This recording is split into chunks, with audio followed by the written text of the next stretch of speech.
Antes de Zeus, antes de los titanes, antes de que existiera la idea misma de arriba o abajo, había algo que los griegos llamaron caos.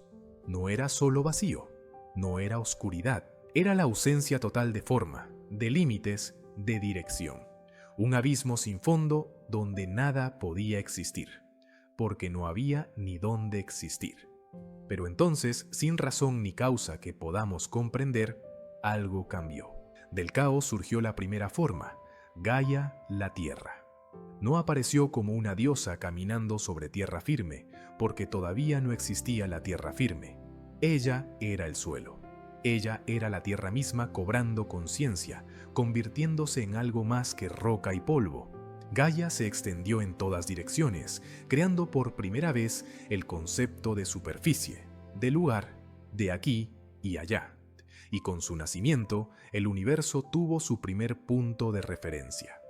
Junto a ella emergieron otras fuerzas primordiales que definirían la naturaleza del cosmos recién nacido. Nyx brotó del caos como la primera noche, envolviendo todo en oscuridad viviente.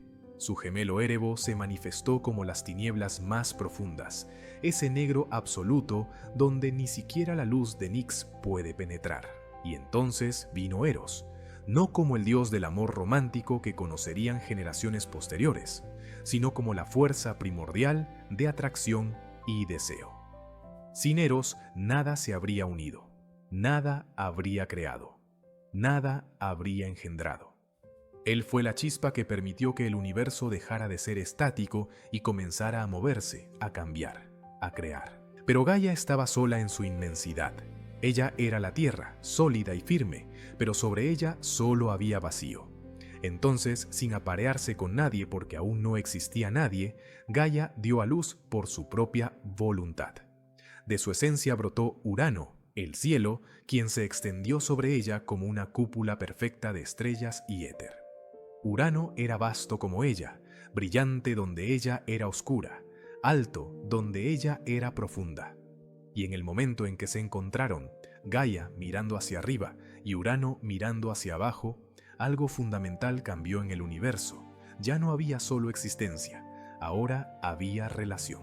Urano descendió sobre Gaia cada noche, cubriéndola por completo, y de esa unión nacieron los primeros hijos del cosmos.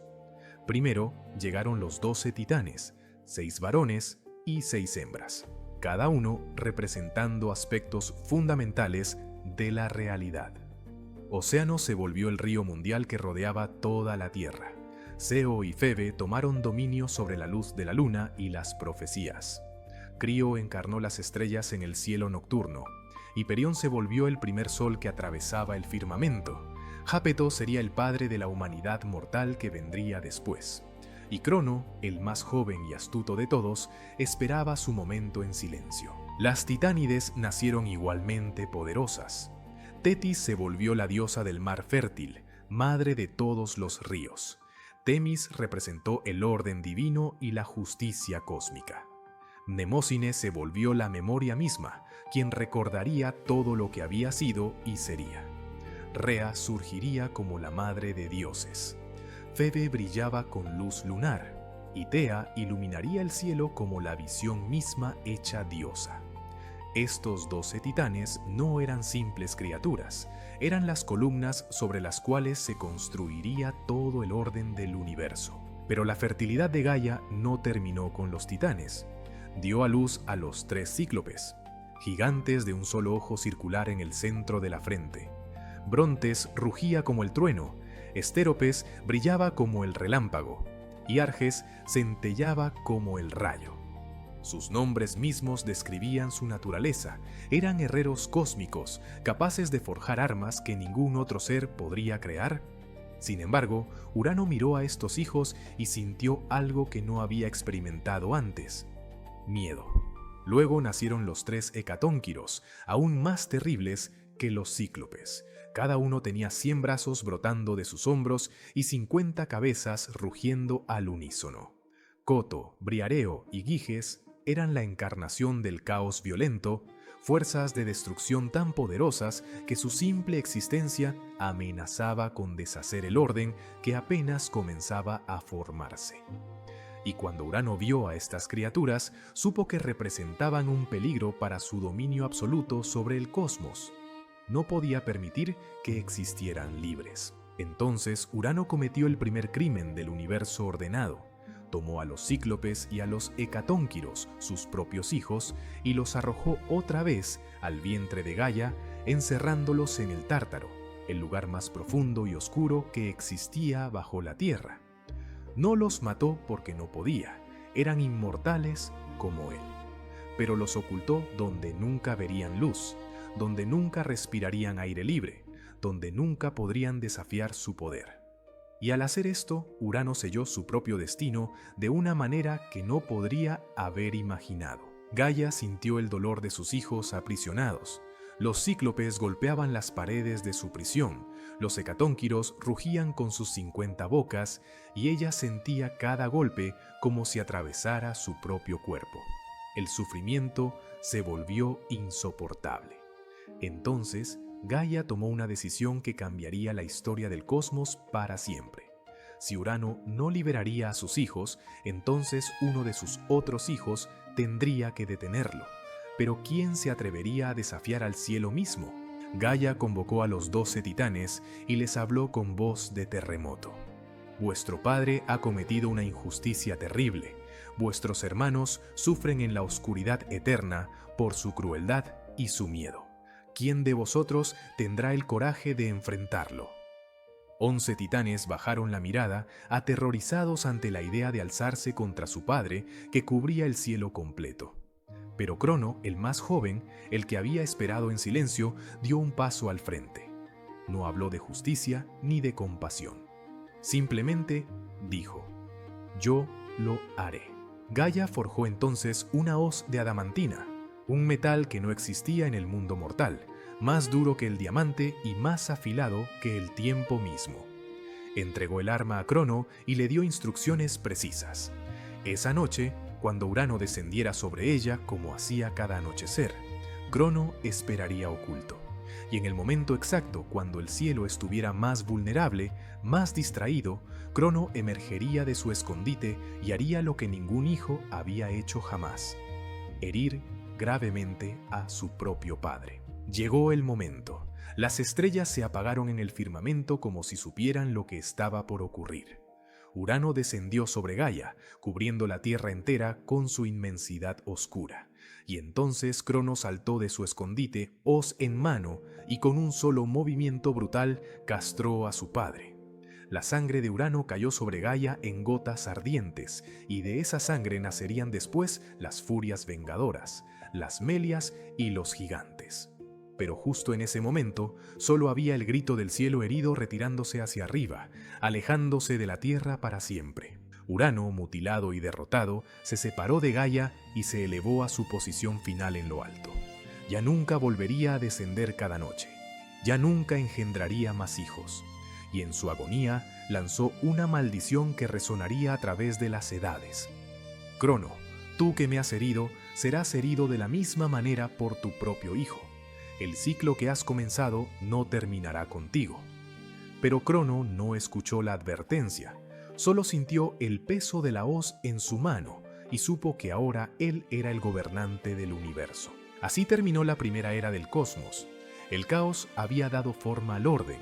Las fuerzas primordiales habían engendrado a los titanes, y los titanes, liderados por Crono, habían tomado el control de la creación mediante violencia y traición.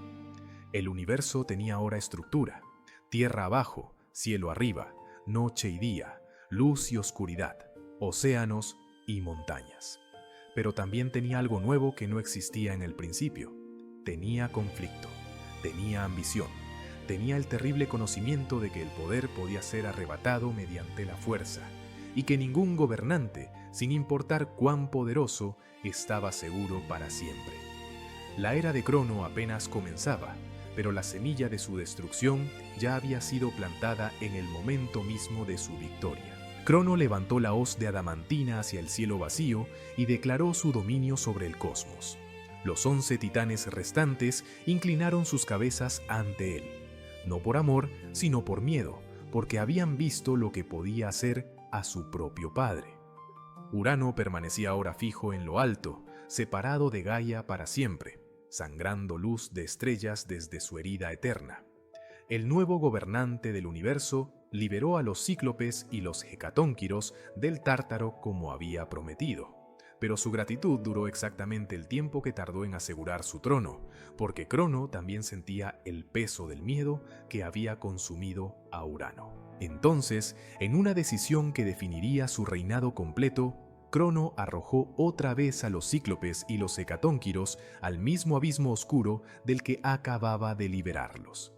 Los encerró en el Tártaro con cadenas aún más fuertes que las que Urano había usado, sellando las puertas con rocas del tamaño de montañas.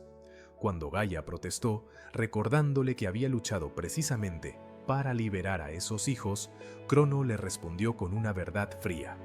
Son demasiado poderosos para existir libres. Si alguno de mis hermanos quisiera derrocarme, buscaría primero a estos monstruos como aliados. Gaia comprendió entonces que su hijo más joven no era mejor que su padre. Simplemente era más cuidadoso. Pero a pesar de este acto de traición, los primeros siglos del reinado de Crono fueron tiempos de gloria sin precedentes. Los griegos llamarían a esta época la Edad de Oro, cuando la tierra daba sus frutos sin necesidad de arado, cuando los árboles goteaban miel y los ríos fluían con néctar. No existía el trabajo porque no era necesario. No había enfermedad porque los cuerpos no conocían la corrupción. No había guerra porque abundaba todo y nadie necesitaba arrebatar nada a nadie. Los humanos de esa primera generación vivían como los dioses, envejeciendo lentamente hasta que el sueño los reclamaba en paz, sin dolor, sin terror ante la muerte. Crono gobernaba desde el monte Otris, su fortaleza en Tesalia, rodeado de sus hermanos titanes que administraban diferentes aspectos del cosmos. Océano controlaba las aguas que rodeaban la tierra plana, y Perión conducía el sol a través del cielo cada día. Temis mantenía el equilibrio de la justicia divina. Mnemósine guardaba la memoria de todo lo que había sido y sería, y Crono, en el centro de todo, sostenía el orden del universo con la misma hoz que había usado para arrebatar el poder. Durante 1000 años su gobierno fue estable, próspero, envidiable, pero la semilla de su destrucción crecía silenciosamente en las profecías que susurraban las Moiras. Crono tomó como esposa a su hermana Rea, la más bella de las titánides, quien brillaba con la fertilidad de la tierra misma. Su unión fue celebrada por todos los titanes como la consolidación del nuevo orden. Rea amaba a su esposo con la devoción de alguien que ha visto su valentía al enfrentar a Urano. Crono amaba a Rea con la intensidad de quien finalmente tiene algo que temer perder. Y cuando Rea anunció que esperaba su primer hijo, todo el Otris se preparó para celebrar el nacimiento del heredero del universo. Pero entonces llegó la profecía que destrozaría esa felicidad para siempre. Gaia visitó a Crono en sueños la noche antes del nacimiento. Su voz resonó como terremotos en la mente de su hijo. Crono, rey de los titanes, escucha la verdad que las Moiras han tejido en el destino. Así como tú derrocaste a tu padre, así serás derrocado por tu hijo. Uno de tus hijos te quitará el trono con la misma violencia que tú usaste. El ciclo que comenzaste no puede detenerse. Es la ley del cosmos. Crono despertó cubierto de sudor frío, y justo en ese momento comprendió el verdadero significado de la maldición que Urano había pronunciado. No era simple venganza, era profecía inevitable. Cuando nació Hestia, la primera hija, Rea la envolvió en mantas blancas y se la presentó a Crono con orgullo maternal. El rey de los titanes tomó a la bebé en sus brazos y sintió dos fuerzas opuestas desgarrándolo: el amor instintivo hacia su propia sangre y el terror absoluto ante lo que esa criatura representaba. Durante largos minutos sostuvo a Hestia, mirando sus ojos recién abiertos, escuchando sus pequeños sonidos, y entonces, sin decir palabra, abrió su boca imposiblemente ancha y tragó a su hija entera. Rea gritó, intentó arrebatarle a la bebé, pero era demasiado tarde. Hestia desapareció en la oscuridad del estómago de su padre, viva pero prisionera en un lugar donde nunca envejecería, nunca escaparía, nunca lo derrocaría. Rea quedó destrozada, lloró durante meses, pero Crono no mostró remordimiento. «Es necesario», le decía cada vez que ella suplicaba. «La profecía es clara. Uno de ellos me destruirá si les permito vivir libres. Esto es lo único que puedo hacer». Rea intentó argumentar que quizás la profecía hablaba de un hijo varón, no de una hija. Crono sacudió la cabeza. «No puedo correr ese riesgo. Todos deben ser contenidos hasta que encuentre la manera de romper el destino mismo».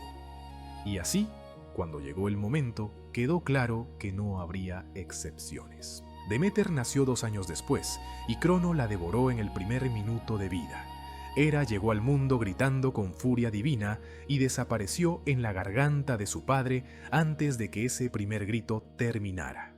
Hades emergió fuerte y oscuro como la noche profunda, y su destino fue idéntico.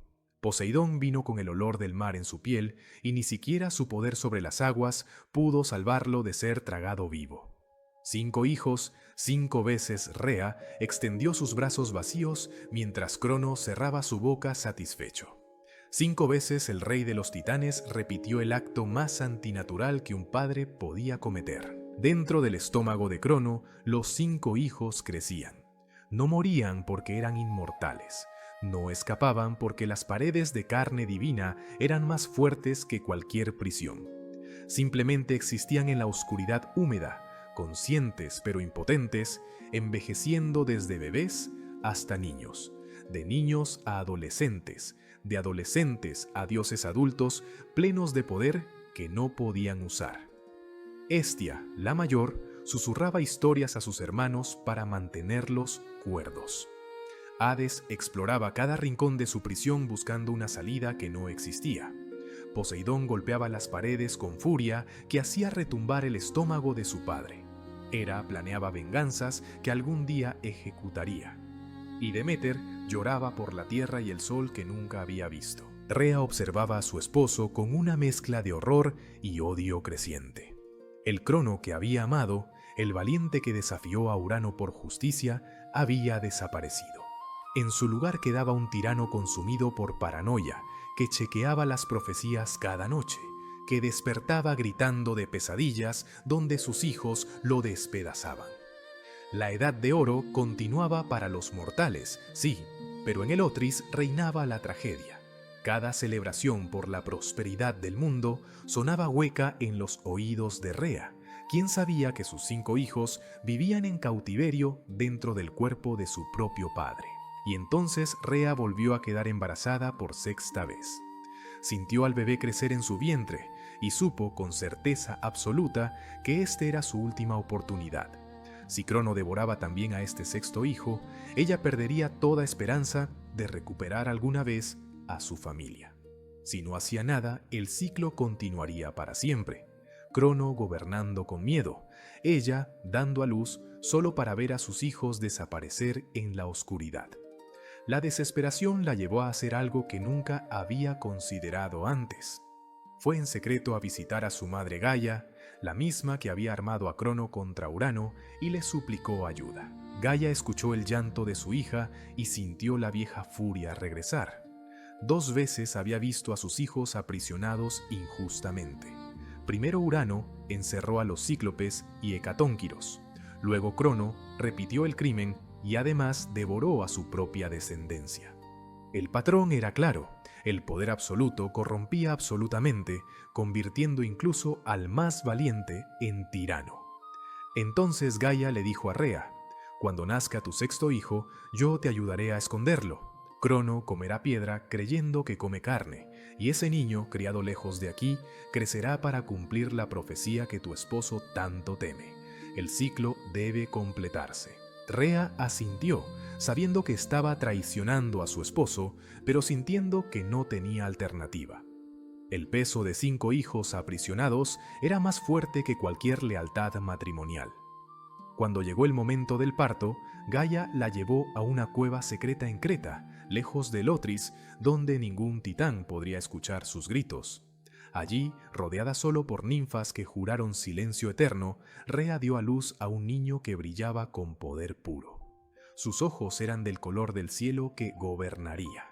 Sus puños ya estaban cerrados como si sostuvieran rayos invisibles, y Rea lo miró solo un instante antes de que Gaia se lo arrebatara, escondiéndolo en lo profundo de la cueva donde lloraría en secreto durante años.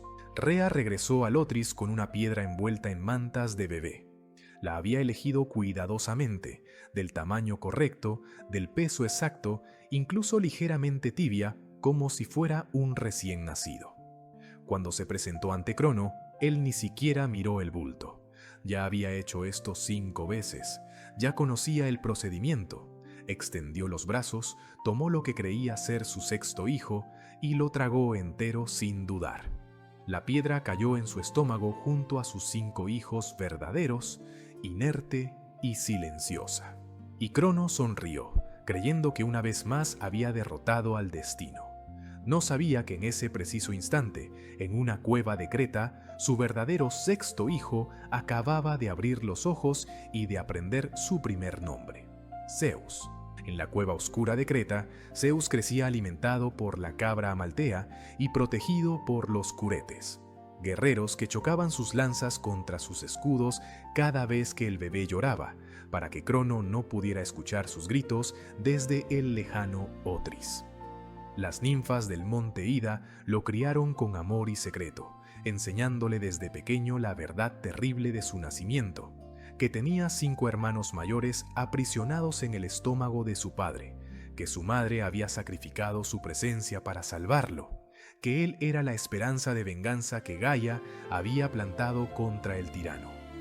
Zeus creció rápido, como crecen los dioses, y con cada año que pasaba, su poder se volvía más evidente, más imposible de ocultar. Cuando Zeus alcanzó la juventud divina, Gaia misma descendió a la cueva y le reveló su destino completo.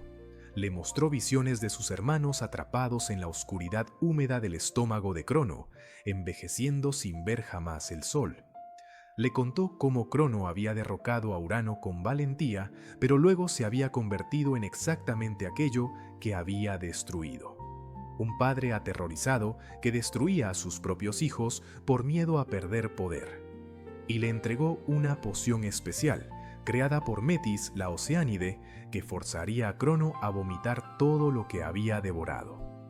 Zeus escuchó en silencio, sintiendo la furia crecer en su pecho como tormenta contenida, y supo que había llegado el momento de cumplir la profecía. Zeus abandonó Creta disfrazado de copero y viajó hasta el Otris, infiltrándose en el palacio de su padre con la ayuda de Metis. Durante días observó a Crono desde las sombras, viendo cómo el rey de los titanes bebía cada noche para olvidar sus pesadillas, cómo revisaba las cadenas del Tártaro obsesivamente, cómo desconfiaba incluso de sus propios hermanos titanes.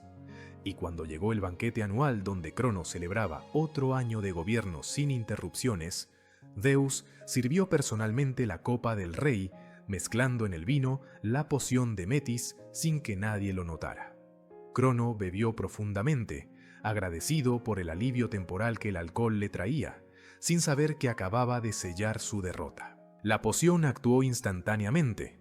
Crono sintió que su estómago se retorcía con violencia imposible, como si algo dentro de él luchara por salir. Se tambaleó, intentó gritar, pero lo único que salió de su boca fue primero la piedra que había tragado creyendo que era Zeus. La roca golpeó el suelo con estruendo, y antes de que alguien pudiera reaccionar, Crono vomitó a Poseidón, quien emergió ya adulto, furioso y completamente formado. Luego vino Hades, pálido como la muerte misma, pero con ojos que ardían con rencor acumulado durante décadas. Hera salió con un grito de guerra que hizo temblar las columnas del palacio. Deméter emergió llorando y riendo al mismo tiempo, tocando finalmente tierra firme. Y Hestia, la mayor, salió última pero con dignidad intacta, mirando a su padre con decepción más profunda que el odio. Crono intentó ponerse de pie, debilitado por el vaciamiento súbito de su estómago, y vio frente a él no a 5 bebés indefensos, sino a 5 dioses adultos en todo su poder. Y detrás de ellos, revelándose finalmente, estaba Zeus, el sexto hijo que creía haber devorado, brillando con poder que rivalizaba con el suyo propio. En ese instante, Crono comprendió que la profecía se había cumplido exactamente como Urano había advertido. «Tú», susurró mirando a Zeus, «tú eres quien me derrocará». Zeus respondió con voz de trueno, «No, nosotros somos quienes te derrocaremos. Tú no destruiste a un hijo, destruiste a 6, y ahora todos volvemos por lo que nos robaste». La guerra comenzó esa misma noche. Crono llamó a sus hermanos titanes, y 11 de los 12 respondieron al llamado. Solo Océano se negó, retirándose a su reino acuático y declarándose neutral, recordando quizás las palabras de Temis sobre el ciclo inevitable de padres e hijos. Los titanes leales a Crono se armaron y fortificaron el monte Otris, preparándose para defender el orden que habían mantenido durante 1000 años. Mientras tanto, Zeus y sus hermanos recién liberados escalaron hasta la cima del monte Olimpo, una montaña aún más alta que el Otris, y desde allí plantaron su bandera de rebelión contra el viejo orden. Pero Zeus sabía que 6 dioses contra 11 titanes era una batalla perdida. Recordó entonces las palabras de Gaia sobre los cíclopes y los hecatónquiros, aprisionados en el Tártaro por Crono, tal como él mismo había estado aprisionado en su estómago. Descendió con Hades y Poseidón hasta las profundidades más oscuras del inframundo, donde encontraron las puertas del Tártaro selladas con rocas y cadenas de adamantina. Los 3 hermanos combinaron su poder. Zeus lanzó rayos que fundieron las cadenas. Poseidón quebró las rocas con terremotos y Hades abrió las puertas usando llaves que ningún guardia vivo podría haber obtenido. Y por segunda vez en la historia del cosmos, los cíclopes y los hecatonquiros fueron liberados de su prisión eterna. Los cíclopes emergieron del Tártaro famélicos, pero agradecidos. En su gratitud forjaron armas que cambiarían el curso de la guerra. Para Zeus, crearon el rayo maestro que podía destruir montañas. Para Poseidón, el tridente que controlaba terremotos y mareas. Para Hades, el casco de invisibilidad que ocultaba incluso de los ojos de los dioses. Estas armas no eran meros objetos, eran extensiones del poder cósmico mismo, herramientas que elevaban a los 3 hermanos de simples dioses a señores de los elementos fundamentales. Los hecatónquiros se unieron también a la causa olímpica, y con sus 300 brazos combinados y sus 150 cabezas rugiendo al unísono, se convirtieron en un ejército en sí mismos. La guerra se extendió durante 10 años enteros, 10 años donde el cielo se partió con rayos, donde las montañas se elevaron y hundieron como olas, donde el día y la noche se confundieron porque el sol mismo no sabía a quién obedecer. Los titanes luchaban con la desesperación de quienes defienden un mundo que siempre han conocido. Los olímpicos combatían con la furia de quienes buscan venganza y justicia al mismo tiempo. Crono lideraba a sus hermanos con la hoz que había usado contra Urano, pero incluso ese arma legendaria palidecía ante el rayo de Zeus que iluminaba el campo de batalla como si 1000 soles estallaran simultáneamente. Las batallas individuales se volvieron legendarias. Hiperión intentó cegar a Zeus lanzándole toda la luz del sol concentrada, pero Zeus respondió con rayos que apagaron temporalmente el astro. Jápeto se enfrentó a los 3 hecatónquiros y logró mantenerlos ocupados durante días enteros hasta que 100 brazos lo capturaron simultáneamente. Seo y Crío combinaron sus poderes para crear tormentas de estrellas que caían como lluvia mortal, pero Poseidón las desvió con mareas que alcanzaban el cielo. Y en el centro de todo, Crono y Zeus se enfrentaron una y otra vez, padre contra hijo, viejo orden contra nuevo mundo, profecía cumpliendo su curso inevitable. El punto de quiebre llegó cuando los hecatónquiros desataron su poder completo. Desde la cima del Olimpo lanzaron simultáneamente montañas enteras contra el Otris, 300 rocas del tamaño de una ciudad volando por el aire en formación perfecta. El Otris no pudo resistir el bombardeo. Sus laderas se quebraron, sus fortificaciones colapsaron, y los titanes que defendían sus murallas fueron sepultados bajo avalanchas de piedra divina. Crono intentó mantener la formación, gritando órdenes que nadie podía escuchar sobre el rugido de la destrucción, pero incluso él comprendió que la batalla estaba perdida cuando vio a Zeus descender desde el Olimpo montado sobre rayos, con Poseidón a su derecha levantando tsunamis y Hades a su izquierda, abriendo grietas hacia el inframundo. La rendición no fue opción. Los titanes lucharon hasta que fueron capturados uno por uno, encadenados con las mismas cadenas de adamantina que habían aprisionado a los cíclopes. Zeus personalmente derrotó a Crono, no con la hoz que su padre empuñaba, sino con puro poder bruto, descargando 100 rayos consecutivos hasta que el rey de los titanes cayó de rodillas, derrotado pero aún consciente, aún mirando a su hijo con esa mezcla de orgullo y horror que solo un padre derrocado puede sentir. Y cuando todo terminó, cuando el último titán fue capturado y el Olimpo se alzó victorioso sobre las ruinas del Otris, Zeus tuvo que decidir qué hacer con los vencidos. La sentencia fue clara y terrible. Los titanes serían arrojados al Tártaro, al mismo abismo donde habían aprisionado a los cíclopes y hecatónquiros, pero esta vez no habría posibilidad de liberación. Los hecatónquiros se convirtieron en sus carceleros eternos, guardando las puertas con sus 300 brazos para que ningún titán pudiera jamás escapar. Crono descendió al abismo llorando, no por sí mismo, sino porque veía el ciclo continuar. Él había aprisionado a sus hijos lo aprisionaban a él, y algún día quizás los hijos de Zeus repetirían la historia. Solo Atlas recibió un castigo diferente y más cruel. Por haber sido el general más feroz de Crono, Zeus lo condenó a sostener el cielo sobre sus hombros por toda la eternidad, para que cada segundo de cada día recordara el peso de haber elegido el bando perdedor. Con los titanes derrotados y aprisionados, llegó el momento de dividir el cosmos entre los vencedores. Zeus, Poseidón y Hades se reunieron en la cima del Olimpo y echaron suertes para determinar quién gobernaría qué reino. Zeus obtuvo el cielo y se volvió rey de dioses, señor del aire y las tormentas, gobernante supremo del Olimpo.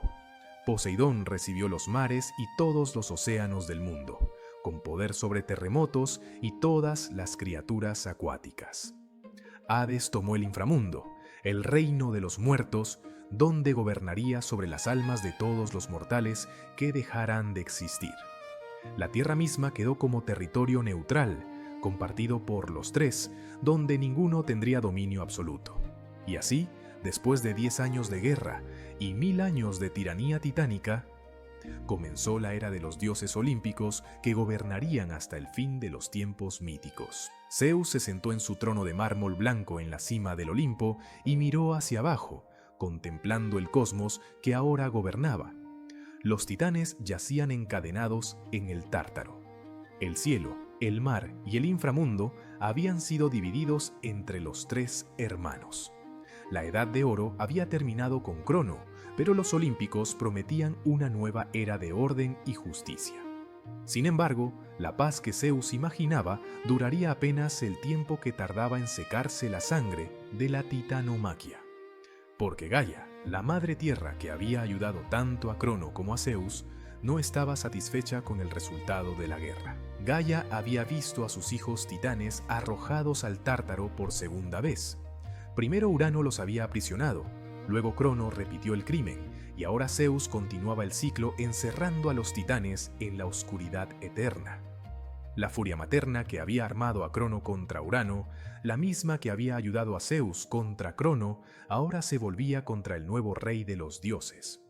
Gaia caminó por los campos donde la sangre de Urano había caído cuando Crono lo castró, esa sangre divina que había empapado la tierra durante la primera traición cósmica.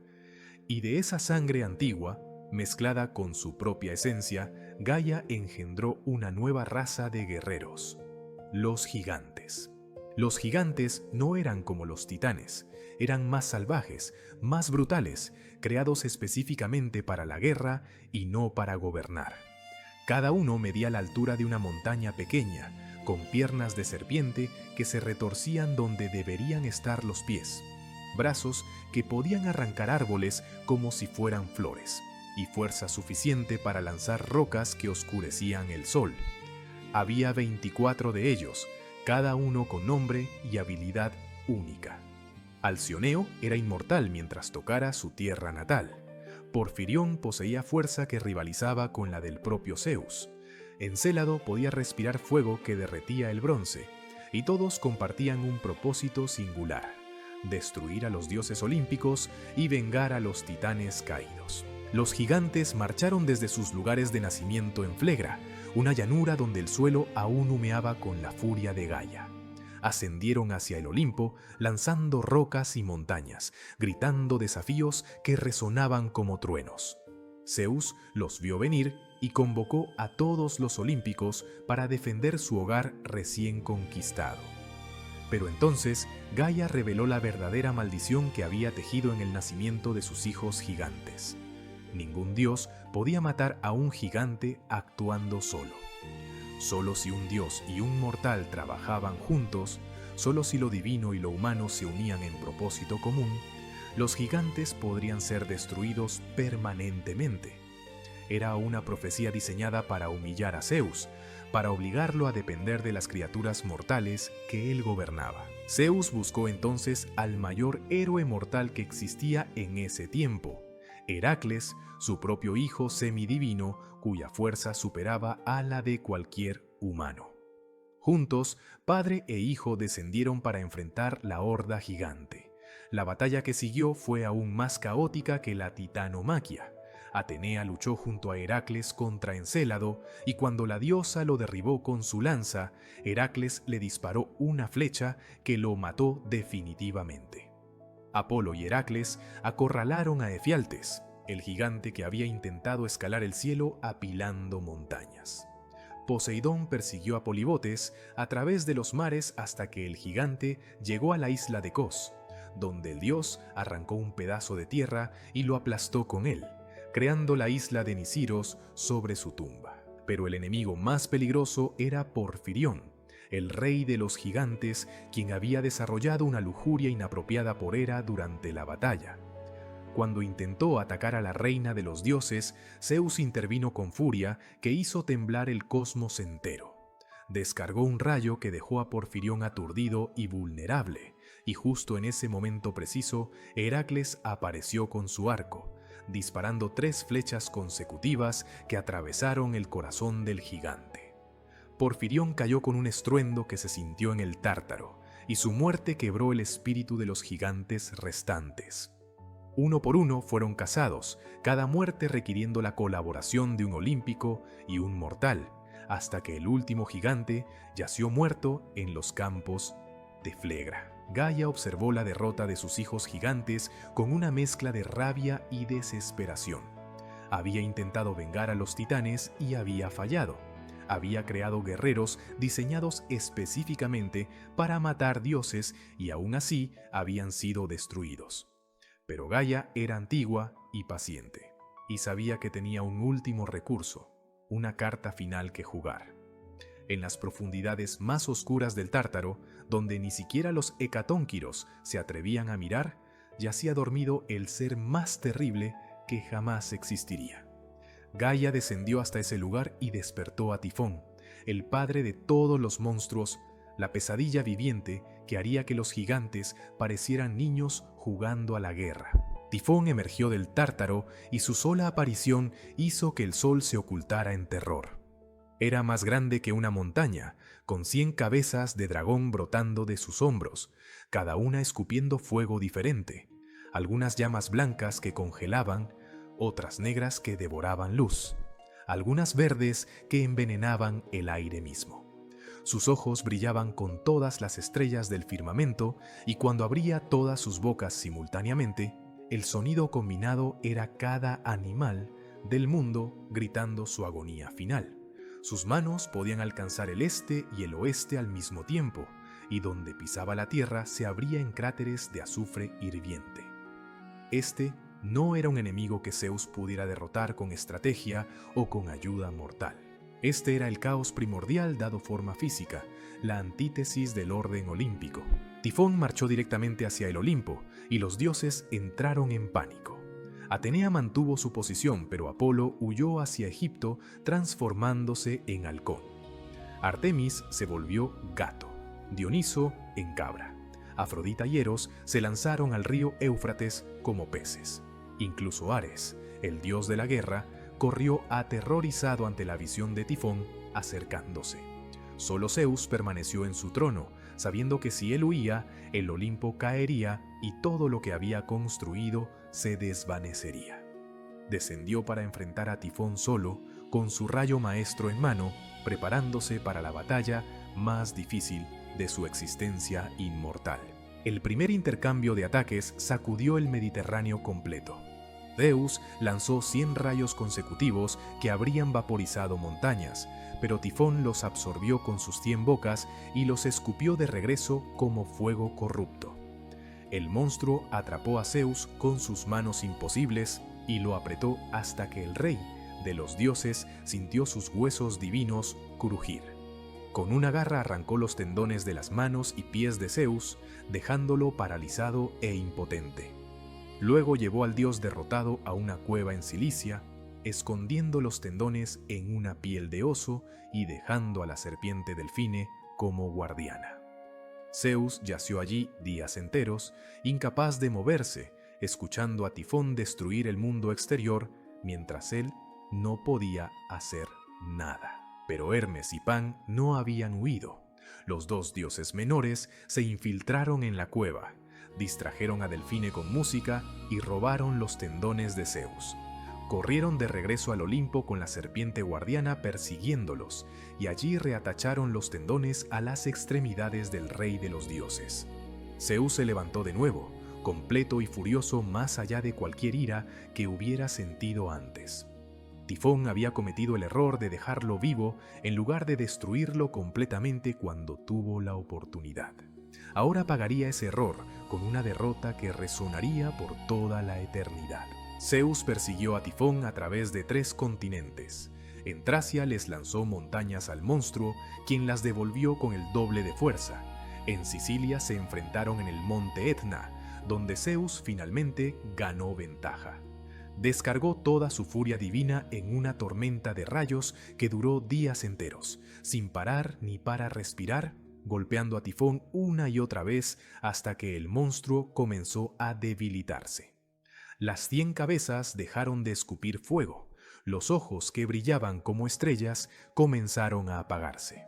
Y cuando Tifón finalmente cayó de rodillas, derrotado pero no muerto porque era inmortal, Zeus tomó toda la montaña del Etna y la arrojó sobre él, aprisionando al padre de los monstruos bajo toneladas de roca volcánica. Tifón quedó atrapado bajo el Etna, vivo pero incapaz de liberarse, y cada vez que se retorcía en su prisión, la montaña temblaba y escupía lava. Zeus había ganado, pero a un costo terrible. El Olimpo había sido parcialmente destruido. Muchos dioses menores habían huido y tendrían que ser convencidos de regresar. Y Zeus mismo había experimentado por primera vez la sensación de ser derrotado, de estar completamente a merced de un enemigo. La victoria final contra Tifón marcó el fin de todas las amenazas externas al gobierno olímpico. No habría más gigantes, no habría más monstruos primordiales. El Olimpo estaba seguro y ahora podía comenzar la verdadera edad dorada de los dioses. Con la paz finalmente asegurada, Zeus y los otros olímpicos engendraron la segunda generación de dioses que completarían el panteón.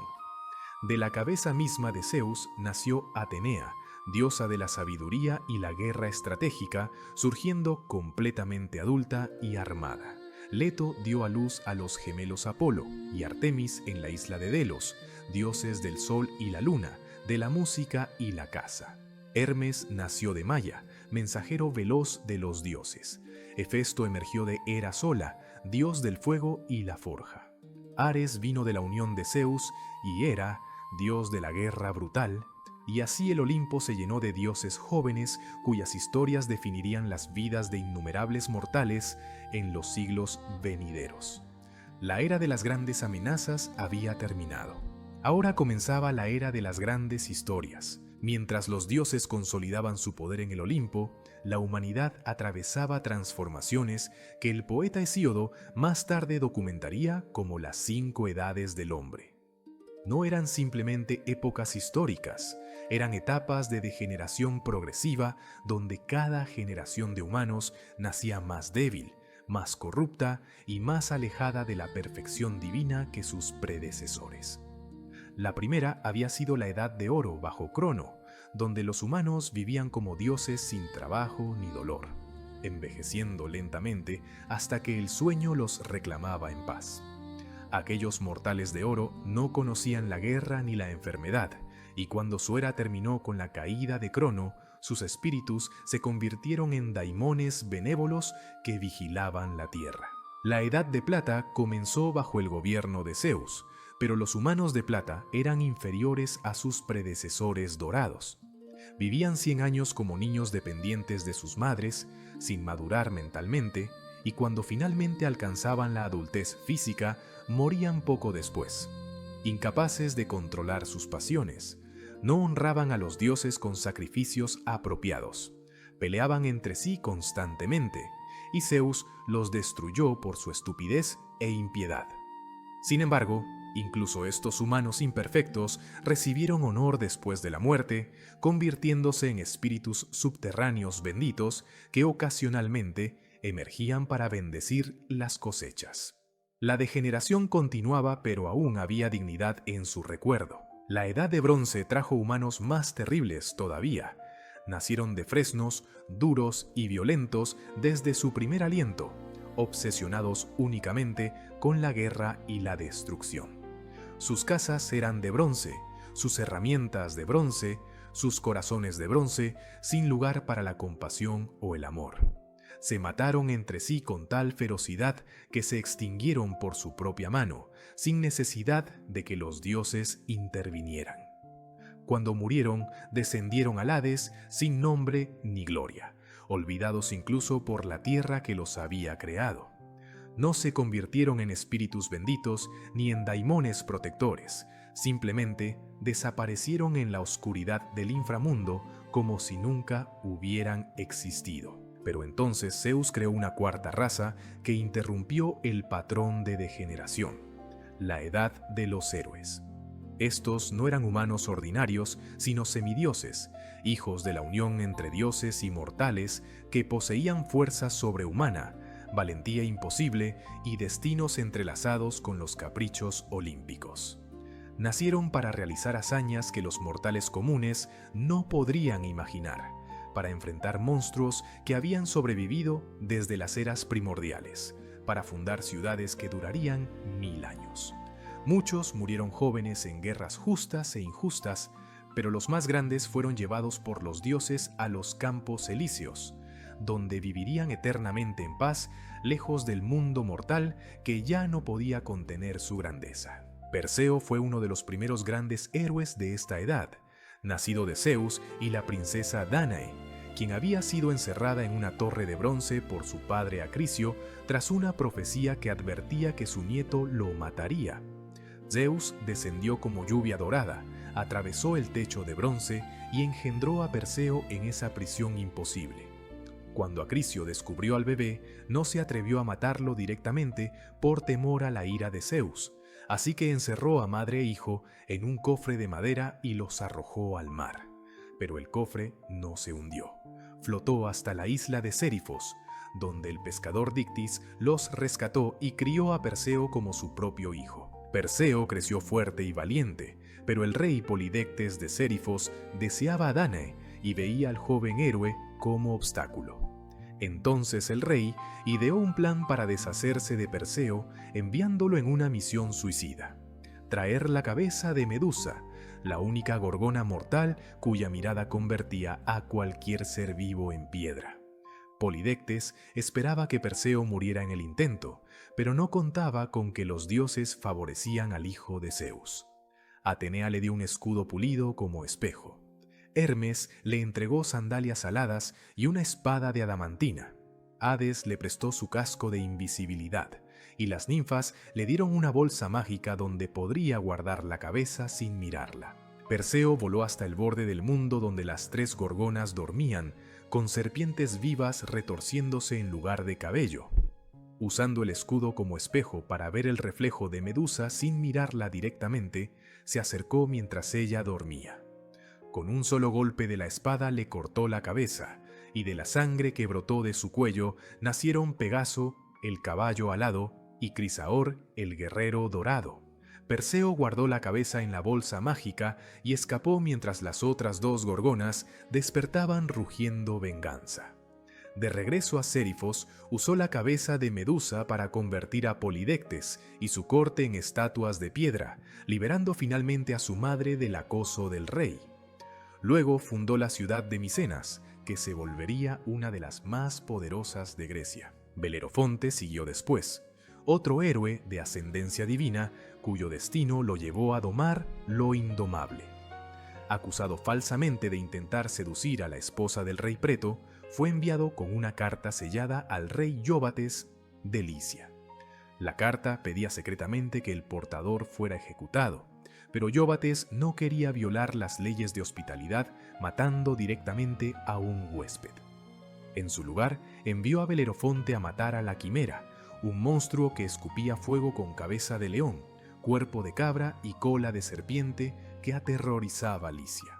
Era otra misión diseñada para terminar en muerte, pero Belerofonte tenía algo que ningún héroe anterior había poseído: Pegaso, el caballo alado, nacido de la sangre de Medusa. Con la ayuda de Atenea, Belerofonte domó a Pegaso bebiendo de un manantial sagrado donde el caballo descendía a beber.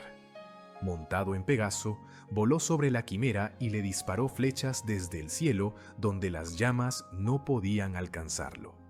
Finalmente, ató una punta de lanza con plomo a su lanza y la clavó en la garganta del monstruo. El plomo se derritió con el fuego interno de la criatura y fluyó hacia sus pulmones, sofocándola desde dentro. Belerofonte regresó victorioso, completó más tareas imposibles y fue recompensado con la mitad del reino y la mano de la hija del rey. Pero su historia tendría un final trágico cuando, embriagado por el éxito, intentó volar a Pegaso hasta el Olimpo mismo.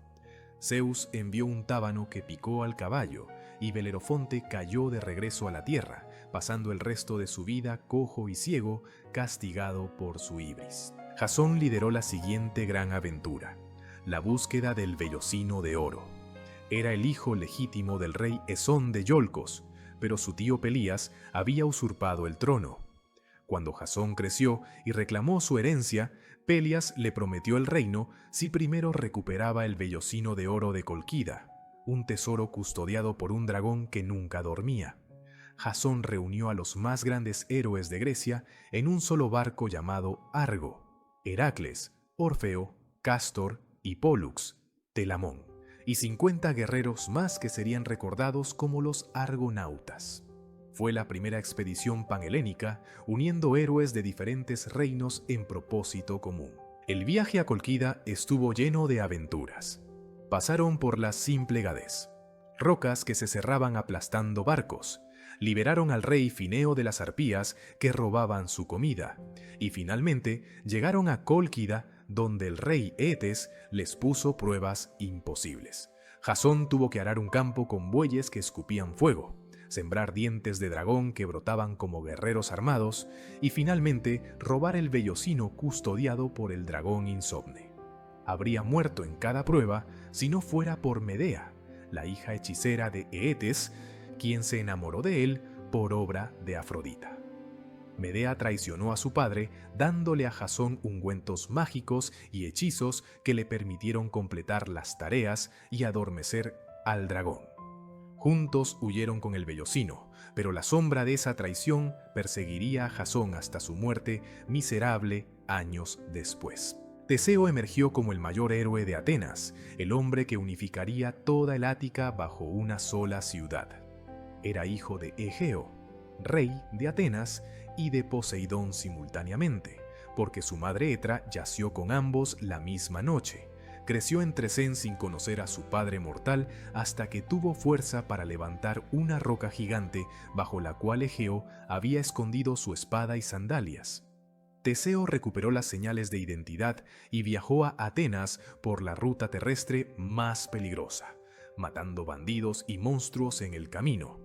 Perifetes el del mazo, Sinis el doblador de pinos, la cerda de Cromión, Escirón quien arrojaba viajeros desde acantilados, Cerción el luchador y Procrustes quien estiraba o cortaba a sus víctimas para que encajaran en su cama. Cuando Teseo llegó a Atenas, su mayor prueba lo esperaba.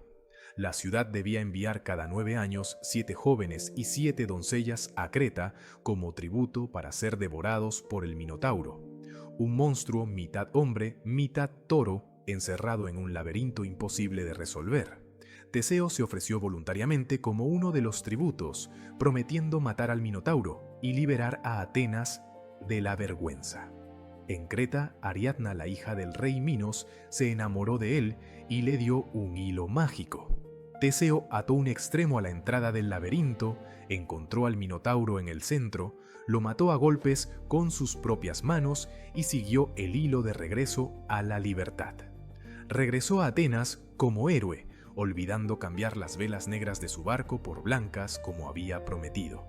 Su padre Egeo vio las velas negras desde un acantilado, creyó que su hijo había muerto y se arrojó al mar que ahora lleva su nombre. Edipo cerró esta primera generación heroica con la tragedia más perfecta jamás contada. Era hijo del Layo rey de Tebas y Yocasta, pero una profecía declaró que mataría a su padre y se casaría con su madre.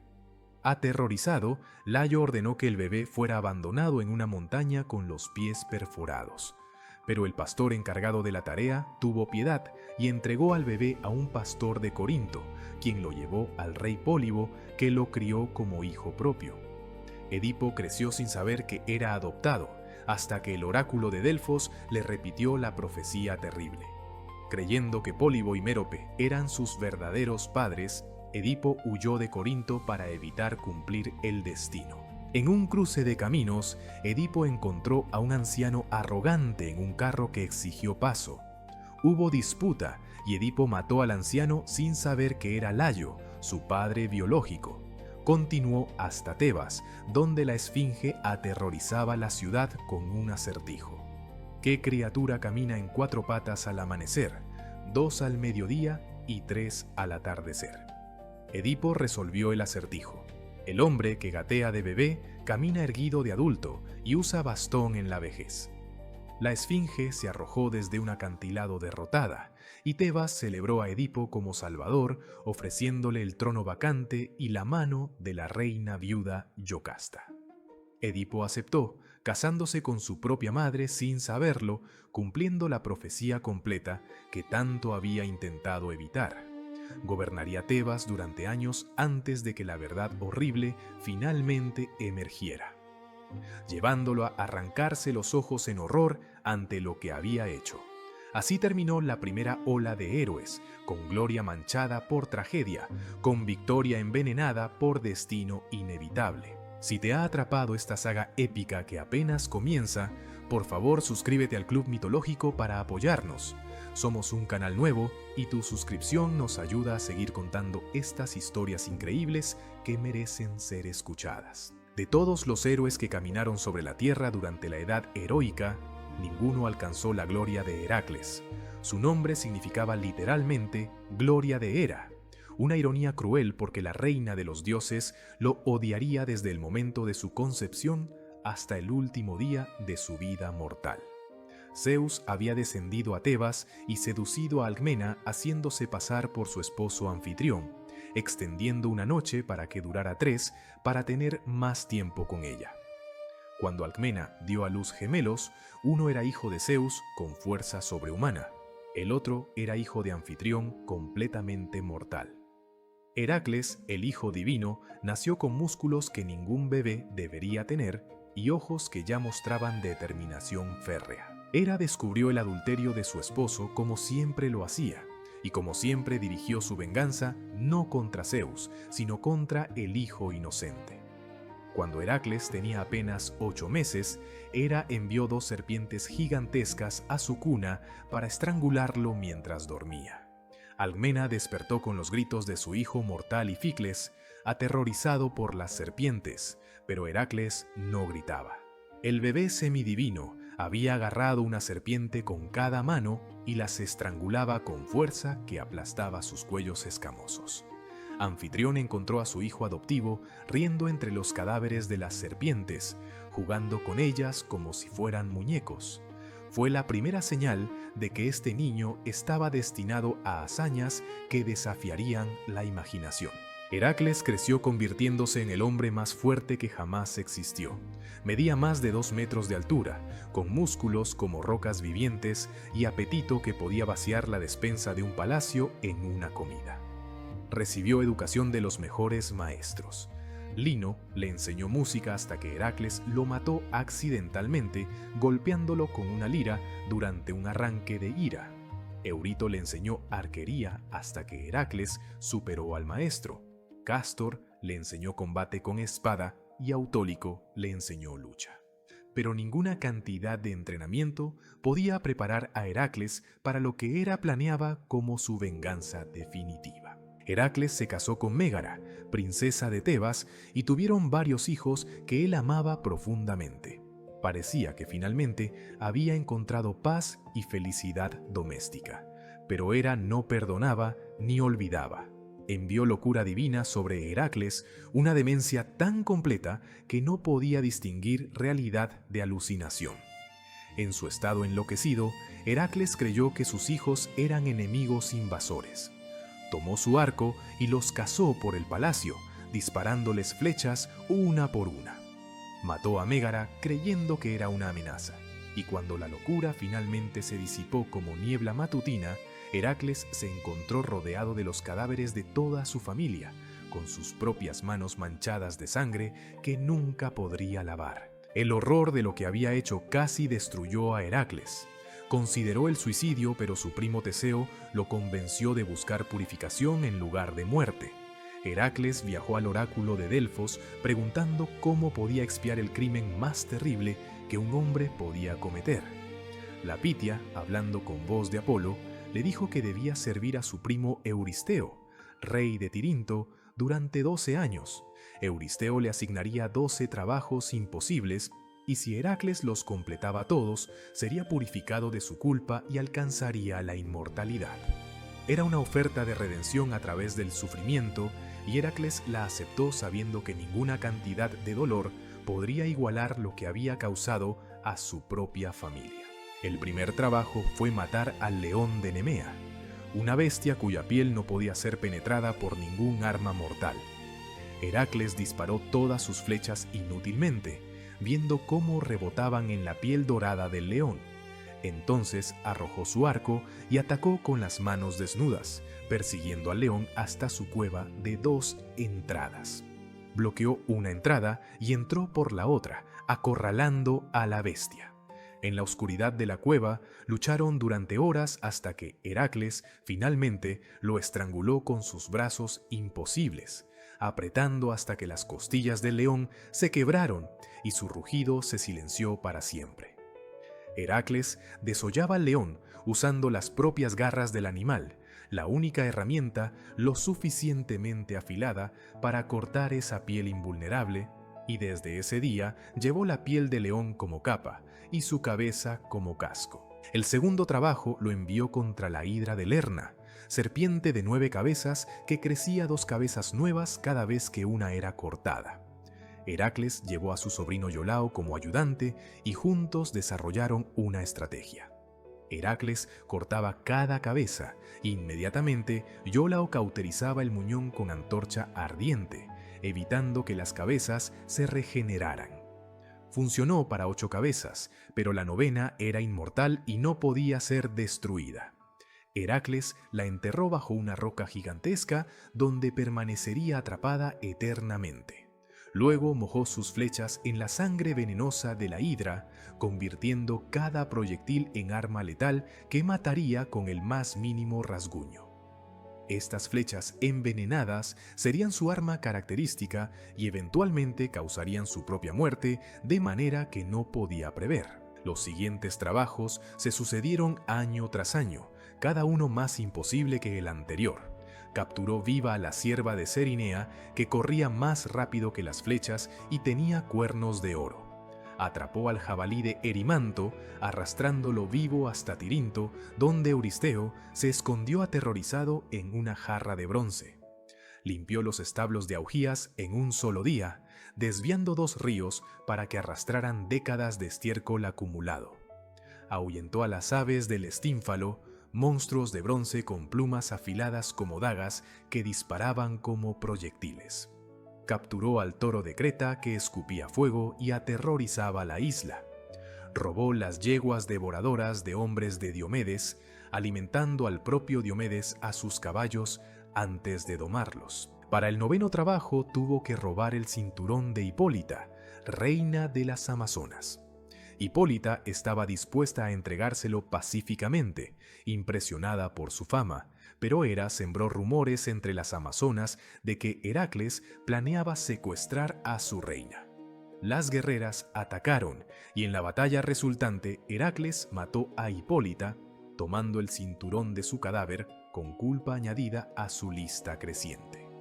El 10º trabajo lo llevó hasta los confines occidentales del mundo conocido para robar el ganado de Gerión, monstruo de 3 cuerpos que gobernaba una isla más allá de las columnas que Heracles levantaría y que llevarían su nombre. Mató a Gerión, a su perro de 2 cabezas Ortro, y al pastor. Luego condujo el ganado de regreso a Grecia en un viaje épico de varios meses. El 11º trabajo fue robar las manzanas doradas del jardín de las Hespérides, custodiadas por un dragón de 100 cabezas y las ninfas hijas de Atlas.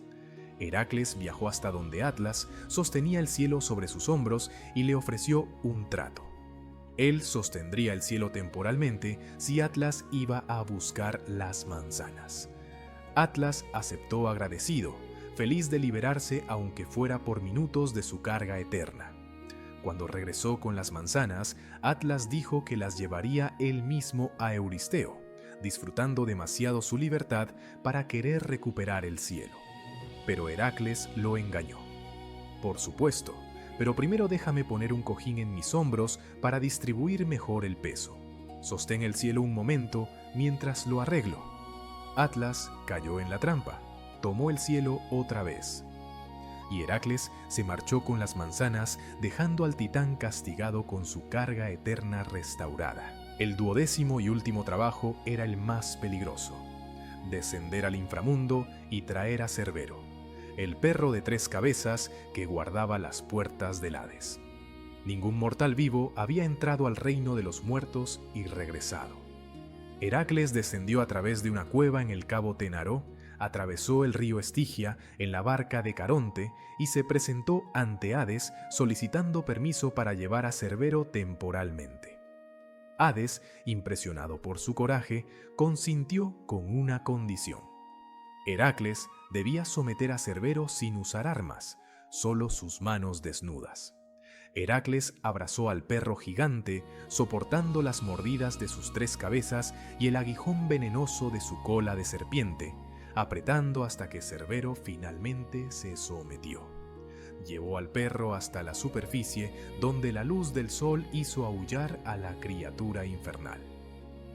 Euristeo casi murió de terror al verlo, y Heracles devolvió a Cerbero al inframundo, habiendo completado el último de los 12 trabajos imposibles. Pero las aventuras de Heracles no terminaron con los trabajos. Se unió a Jasón y los argonautas en su búsqueda del vellocino de oro, aunque dejó la expedición temprano cuando su amante Hilas fue raptado por ninfas. Liberó a Prometeo del castigo eterno de Zeus, matando al águila que devoraba su hígado cada día y rompiendo sus cadenas con permiso del rey de los dioses. Luchó contra Anteo, gigante que era invencible mientras tocara su madre tierra, y lo derrotó levantándolo en el aire y estrangulándolo. Rescató a Hesione de un monstruo marino en Troya, aunque el rey Laomedonte lo traicionó negándole la recompensa prometida, plantando semillas de la futura destrucción de esa ciudad. La muerte de Heracles vino de manera irónica a través de sus propias flechas envenenadas. Había matado al centauro Neso por intentar violar a su nueva esposa Deyanira, pero Neso, muriendo, le dijo a Deyanira que guardara su sangre porque serviría como poción de amor si alguna vez Heracles la traicionaba. Años después, cuando Deyanira creyó que Heracles se había enamorado de otra mujer, empapó una túnica en la sangre de Neso y se la envió. Pero la sangre del centauro estaba mezclada con el veneno de Hidra de las flechas de Heracles. Cuando el héroe se puso la túnica, el veneno comenzó a quemar su piel, fundiéndose con su carne imposible de quitar. El dolor era insoportable incluso para él. Construyó una pira funeraria en el monte Eta, se acostó sobre ella y ordenó que la encendieran mientras aún vivía. Mientras las llamas consumían su cuerpo mortal, Zeus finalmente intervino. Envió un rayo que elevó la parte inmortal de Heracles al Olimpo, dejando solo cenizas de su parte mortal. Heracles ascendió al Olimpo, perdonado finalmente por Hera, quien lo adoptó formalmente y le dio la mano de su hija Hebe en matrimonio.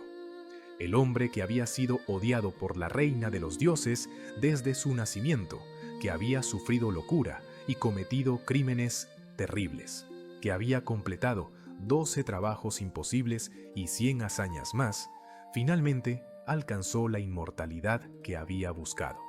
Se convirtió en el único mortal en convertirse en dios olímpico completo, el protector divino de atletas y el símbolo eterno de que incluso el sufrimiento más grande puede llevar a la redención. Su vida fue la más grande historia heroica jamás contada, el estándar contra el cual todos los demás héroes serían medidos y encontrados insuficientes. Todo comenzó con una boda que los dioses no podían rechazar. Peleo, el rey mortal de Ptía, había ganado el derecho de casarse con Tetis, una nereida tan hermosa que tanto Zeus como Poseidón la habían deseado, hasta que una profecía reveló que su hijo sería más poderoso que su padre. Los dioses inmediatamente perdieron interés romántico. Ninguno quería engendrar a quien eventualmente lo derrocaría, así que arreglaron el matrimonio de Tetis con un mortal para asegurar que su hijo, aunque poderoso, permanecería limitado por su naturaleza semidivina. La boda se celebró en el monte Pelión con todos los dioses del Olimpo como invitados, un honor sin precedentes que marcaba la unión como evento cósmicamente significativo. Pero hubo una diosa que no recibió invitación: Eris, la personificación de la discordia y el conflicto. Furiosa por el desaire, Eris se apareció en medio del banquete y lanzó sobre la mesa una manzana dorada con una inscripción simple pero devastadora: para la más bella. Inmediatamente 3 diosas reclamaron la manzana: Hera, reina del Olimpo, Atenea, diosa de la sabiduría, y Afrodita, diosa del amor. Cada una insistía en que obviamente ella era la más hermosa, y ninguna estaba dispuesta a ceder ante las otras. Zeus, atrapado en una situación imposible donde cualquier elección enfurecería a 2 diosas poderosas, se negó a juzgar y delegó la decisión a un mortal alejado de la política olímpica: París, príncipe de Troya. París era el hijo de Príamo, rey de Troya, y Hécuba, pero había sido abandonado al nacer después de que su madre soñara que daría a luz una antorcha que incendiaría toda la ciudad. Los augures interpretaron el sueño como profecía de destrucción, así que el bebé fue dejado en el monte Ida para morir. Pero un pastor lo encontró y lo crió como su propio hijo, sin saber que era sangre real. París creció como pastor, notable solo por su belleza extraordinaria que rivalizaba con la de los dioses. Fue esta combinación de ignorancia política y apreciación por la belleza lo que llevó a Zeus a elegirlo como juez del concurso divino más peligroso jamás celebrado. Hermes condujo a las 3 diosas hasta el monte Ida, donde París cuidaba sus rebaños. Cada diosa se presentó ante él ofreciendo sobornos que ningún mortal podría rechazar fácilmente. Hera prometió poder político absoluto, control sobre todos los reinos de Asia y Europa, hacerlo el gobernante más poderoso que jamás viviera. Atenea ofreció sabiduría suprema y gloria en batalla, prometiendo que nunca perdería una guerra y que su nombre resonaría por los siglos como el mayor estratega militar. Afrodita simplemente sonrió y prometió el amor de la mujer más hermosa del mundo, Helena de Esparta, quien superaba en belleza a cualquier mortal y rival, incluso a las diosas. París, joven y gobernado por pasión, más que por ambición o sabiduría, entregó la manzana a Afrodita sin considerar las consecuencias. Mientras París sellaba el destino de su ciudad, en Grecia nacía el guerrero que eventualmente lo mataría. Tetis dio a luz a Aquiles y, sabiendo por profecía que su hijo moriría joven en guerra, pero alcanzaría gloria eterna, intentó hacerlo invulnerable. Lo sumergió en las aguas del río Estigia, que fluía entre el mundo de los vivos y los muertos, dejando que las aguas divinas endurecieran su piel hasta volverla impenetrable por cualquier arma mortal. Pero para sumergirlo, tuvo que sostenerlo de un talón, y ese único punto donde sus dedos tocaron la piel permaneció vulnerable, mortal, la única debilidad en un cuerpo que de otro modo sería indestructible. Tetis escondió a Aquiles en la isla de Siros, disfrazado de mujer cuando llegó el momento de la guerra, intentando evitar la profecía. Pero Odiseo lo encontró usando un truco ingenioso. Hizo sonar alarma de batalla y Aquiles instintivamente agarró armas en lugar de huir como las mujeres. París regresó a Troya, donde fue reconocido finalmente como hijo de Príamo y restaurado a su posición real. Entonces Afrodita cumplió su promesa ayudándolo a viajar a Esparta en misión diplomática, donde conoció a Helena. Ella era hija de Zeus, y Leda, nacida de un huevo después de que Zeus la sedujera en forma de cisne, y su belleza era literalmente divina. Ya estaba casada con Menelao, rey de Esparta, pero cuando Afrodita inflama el deseo, no hay votos matrimoniales que resistan. París y Helena huyeron juntos en la noche, llevándose además gran cantidad de tesoros del palacio de Menelao, convirtiendo lo que podría haber sido romance en robo flagrante que exigía venganza. Pero Helena no había sido simplemente otra princesa casada con rey poderoso. Antes de su matrimonio, había sido tan deseada que todos los príncipes de Grecia habían competido por su mano.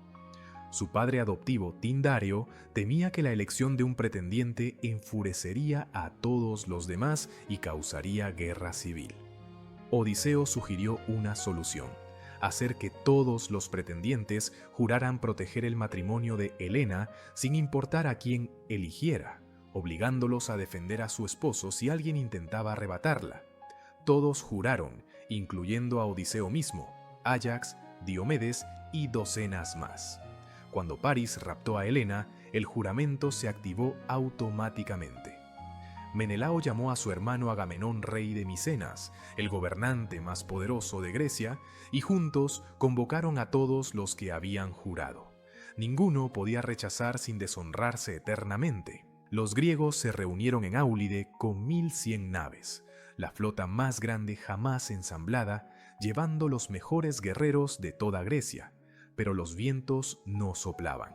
Las naves permanecían varadas día tras día mientras los suministros se agotaban y los hombres comenzaban a desertar.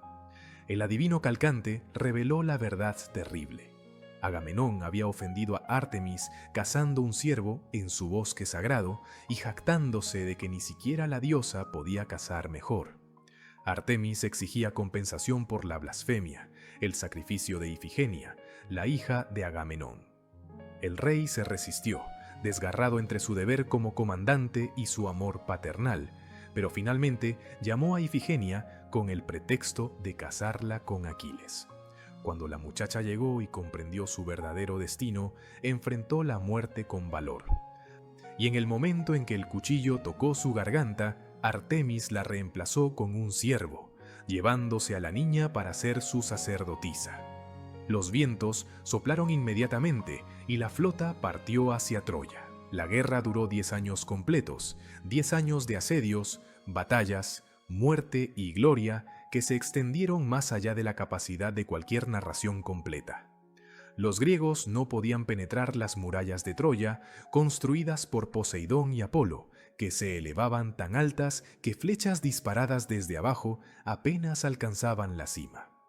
Los troyanos no podían expulsar a los griegos, cuyo campamento en la playa estaba defendido por los mejores guerreros del mundo.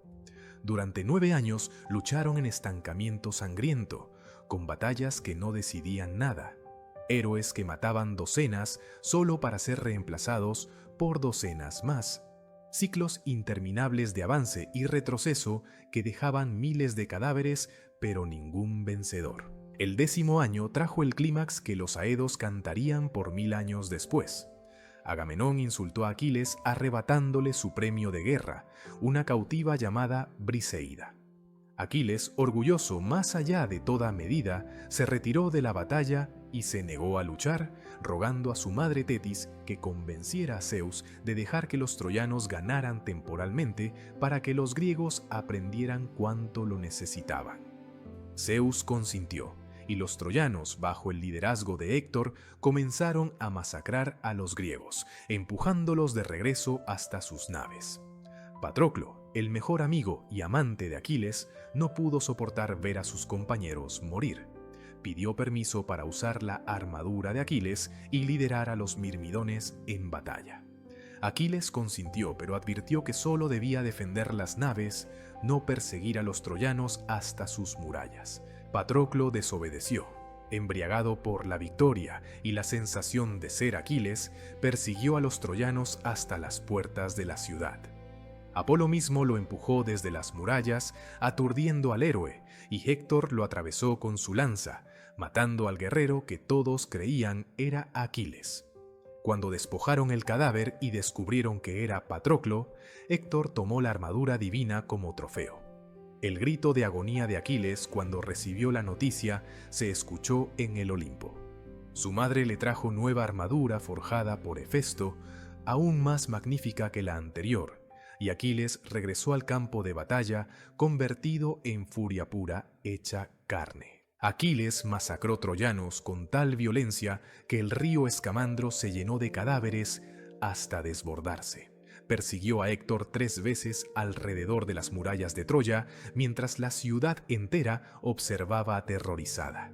Finalmente, con la ayuda de Atenea, quien se disfrazó del hermano de Héctor, haciéndole creer que tenía apoyo, Aquiles enfrentó al campeón troyano 1 a 1. La lanza de Aquiles atravesó la garganta de Héctor, el único punto vulnerable en la armadura robada. Héctor murió rogando que su cuerpo fuera devuelto a su familia, pero Aquiles se negó. Ató el cadáver a su carro y lo arrastró alrededor de Troya durante días, profanando al héroe caído hasta que Príamo mismo vino a suplicar por el cuerpo de su hijo. Solo entonces Aquiles, recordando a su propio padre, devolvió a Héctor para funeral apropiado. Pero Aquiles no disfrutaría su venganza por mucho tiempo. París, guiado por Apolo, disparó una flecha que golpeó el único punto vulnerable del guerrero perfecto, su talón. El veneno se extendió desde esa pequeña herida hasta consumir todo su cuerpo invulnerable. Aquiles murió en las puertas de Troya, tal como la profecía siempre había predicho, alcanzando gloria eterna al precio de vida breve. Con Aquiles muerto y Héctor muerto, ningún guerrero podía romper el estancamiento. Entonces Odiseo ideó el plan que terminaría la guerra, el caballo de Troya. Construyeron un caballo de madera gigantesco, hueco por dentro, suficientemente grande para esconder 40 guerreros. Los mejores soldados griegos se ocultaron dentro: Odiseo, Menelao, Diomedes, Neoptólemo, hijo de Aquiles. El resto de la flota griega quemó su campamento y navegó aparentemente de regreso a Grecia, escondiéndose detrás de la isla cercana de Ténedos. Los troyanos despertaron encontrando el campamento griego abandonado y el caballo gigante con una inscripción: ofrenda a Atenea para viaje seguro a casa. Laocoonte el sacerdote advirtió que no confiaran en griegos incluso cuando traían regalos, pero cuando 2 serpientes marinas emergieron y lo mataron junto a sus hijos, los troyanos interpretaron su muerte como castigo divino por cuestionar la ofrenda. Arrastraron el caballo dentro de sus murallas como trofeo de victoria. Esa noche, mientras Troya celebraba el fin de la guerra con vino abundante, los guerreros griegos emergieron del caballo.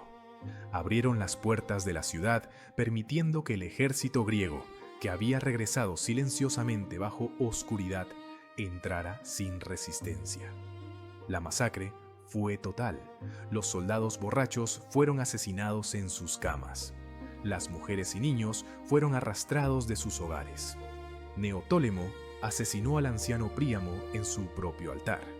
Menelao encontró a Helena, quien había permanecido en Troya durante 10 años, y aunque vino jurando matarla, su belleza lo desarmó y la perdonó. Los griegos saquearon cada edificio, violaron a las mujeres troyanas, esclavizaron a los sobrevivientes y quemaron la ciudad hasta sus cimientos. Troya, la ciudad más rica de Asia, la fortaleza inexpugnable que había resistido 10 años de asedio, dejó de existir en una sola noche de traición y violencia.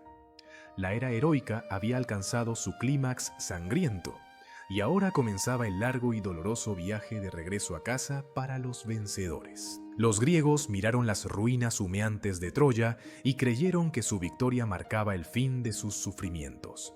Habían pasado 10 años lejos de sus hogares, habían perdido miles de compañeros, habían visto morir a los más grandes héroes de su generación. Ahora solo quedaba navegar de regreso a Grecia, reclamar sus tronos, abrazar a sus familias y disfrutar la gloria que habían ganado con tanta sangre. Pero los dioses no habían terminado con ellos. La destrucción de Troya había sido brutal y sacrílega. Templos profanados, sacerdotes asesinados en altares, mujeres violadas en santuarios divinos. Los olímpicos, que habían permitido la guerra por sus propios caprichos, ahora decidían que los vencedores debían pagar por sus excesos. Los retornos, los nostoi, serían casi tan dolorosos como la guerra misma. Agamenón, rey de reyes y comandante supremo de la expedición griega, navegó victorioso de regreso a Micenas, llevando como concubina a Casandra, la profetisa troyana que había predicho la caída de su ciudad, pero a quien nadie creía. Casandra veía el futuro que les esperaba en Micenas, gritaba advertencias que Agamenón ignoraba completamente, convencida de que la muerte los aguardaba en el palacio. Y tenía razón. Durante los 10 años de ausencia de Agamenón, su esposa Clitemnestra había tomado como amante a Egisto, primo del rey que tenía sus propias razones para odiar a la casa de Atreo. Clitemnestra no había perdonado nunca el sacrificio de su hija Ifigenia en Áulide, ese asesinato ritual que Agamenón había cometido para obtener vientos favorables. La madre había pasado una década alimentando su venganza, esperando el momento perfecto. Cuando Agamenón entró a su palacio, Clitemnestra lo recibió con falsa alegría, preparando baño ceremonial para lavar el polvo de la guerra. Mientras el rey se bañaba, relajado y desarmado, después de años de tensión constante, Clitemnestra arrojó una red sobre él, atrapándolo como pescado. Luego, con la ayuda de Egisto, lo apuñaló repetidamente mientras el conquistador de Troya moría ahogándose en su propia sangre, incapaz de defenderse. Casandra también fue asesinada, sus gritos proféticos silenciados finalmente en el mismo palacio donde había advertido que morirían. Agamenón había sobrevivido 10 años de guerra brutal solo para ser masacrado por su propia esposa en la primera noche de su regreso. La ironía era tan perfecta que los aedos la cantarían por generaciones como advertencia sobre la ibris de los poderosos. Menelao, cuya esposa robada había iniciado toda la guerra, tuvo un retorno diferente pero igualmente prolongado. Navegó de Troya con Helena finalmente recuperada, pero Poseidón, aún furioso por la destrucción de la ciudad donde había construido murallas, envió tormentas que dispersaron su flota. Menelao fue desviado hasta Egipto, donde vagó durante 7 años intentando encontrar el camino de regreso a Esparta. Según algunas versiones, la Helena que había estado en Troya durante 10 años era solo un fantasma creado por Hera, mientras la Helena real esperaba en Egipto, preservando su virtud. Otras versiones insisten en que ella realmente estuvo en Troya y que su belleza seguía siendo tan devastadora que Menelao no pudo mantener su juramento de matarla. Finalmente, después de capturar al dios marino Proteo y obligarlo a revelar secretos divinos, Menelao encontró el camino a casa y gobernó Esparta con Helena a su lado, ambos viviendo hasta edad avanzada en paz incómoda. Áyax el Grande, hijo de Telamón, el guerrero más poderoso después de Aquiles, tuvo el retorno más trágico de todos. Después de la muerte de Aquiles, su armadura divina fue otorgada a Odiseo en lugar de a Áyax, quien había peleado más valientemente y había rescatado el cadáver del héroe caído. La humillación enloqueció a Áyax. Atenea, ofendida por su orgullo, le envió demencia que lo hizo creer que una manada de ovejas eran los líderes griegos que lo habían insultado. Áyax masacró a los animales en su locura, y cuando recuperó la cordura y vio lo que había hecho, la vergüenza fue insoportable. Se arrojó sobre su propia espada, suicidándose en la playa antes de que su flota siquiera partiera de Troya. Pero el Áyax menor, hijo de Oileo, cometió crimen aún peor. Violó a Casandra en el templo de Atenea, arrancándola del altar donde se refugiaba. Atenea rogó a Zeus que castigara esta blasfemia, y el padre de los dioses hundió la nave de Áyax con un rayo. El guerrero se aferró a una roca, jactándose de que sobreviviría incluso contra la voluntad divina, y Poseidón partió la roca con su tridente, dejando que Áyax se ahogara en el mar que tanto había ofendido. Pero ningún retorno fue tan largo ni tan lleno de maravillas y horrores como la Odisea de Odiseo, el hombre cuya astucia había ganado la guerra con el caballo de madera. Su viaje de regreso a Ítaca demoraría 20 años completos, 10 de guerra y 10 de vagabundeo por mares malditos. Primero llegó a la tierra de los lotófagos, cuya fruta hacía olvidar el hogar y el deseo de regresar. Luego se encontró con el cíclope Polifemo, hijo de Poseidón, quien devoró a varios de sus hombres antes de que Odiseo lo cegara con una estaca ardiente. Al escapar, Odiseo cometió el error fatal de revelar su nombre verdadero, permitiendo que Polifemo rogara a su padre Poseidón que maldijera al héroe. Desde ese momento, el dios del mar se volvió enemigo implacable de Odiseo, destruyendo sus naves y alargando su viaje hasta convertirlo en pesadilla interminable. La hechicera Circe convirtió a sus hombres en cerdos, hasta que Odiseo, protegido por hierba mágica de Hermes, la obligó a devolverles forma humana.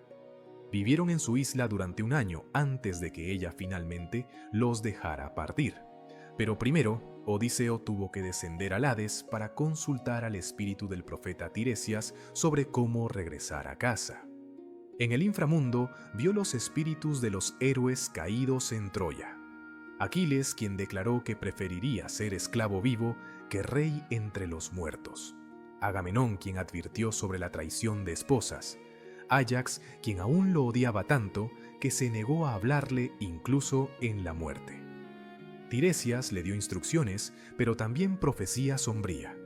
Llegaría a casa solo.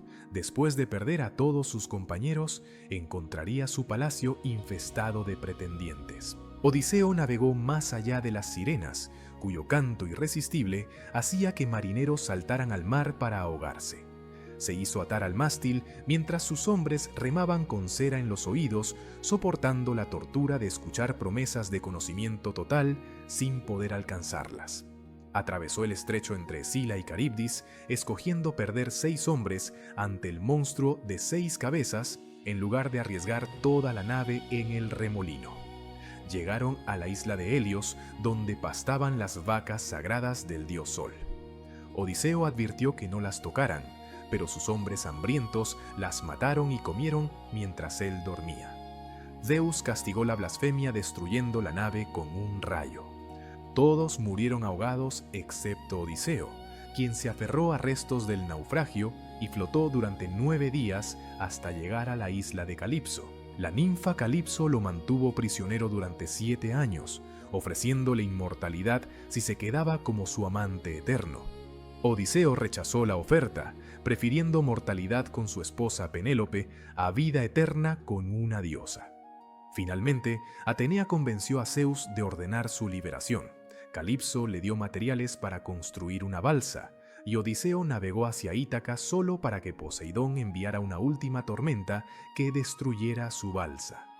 Nadó 2 días enteros hasta llegar a tierra de los Feacios, donde la princesa Nausica lo encontró desnudo en la playa. El rey Alcinoo escuchó la historia completa de sus aventuras y finalmente le dio nave que lo llevara a Ítaca después de 20 años de ausencia. Odiseo regresó a su isla disfrazado de mendigo por consejo de Atenea.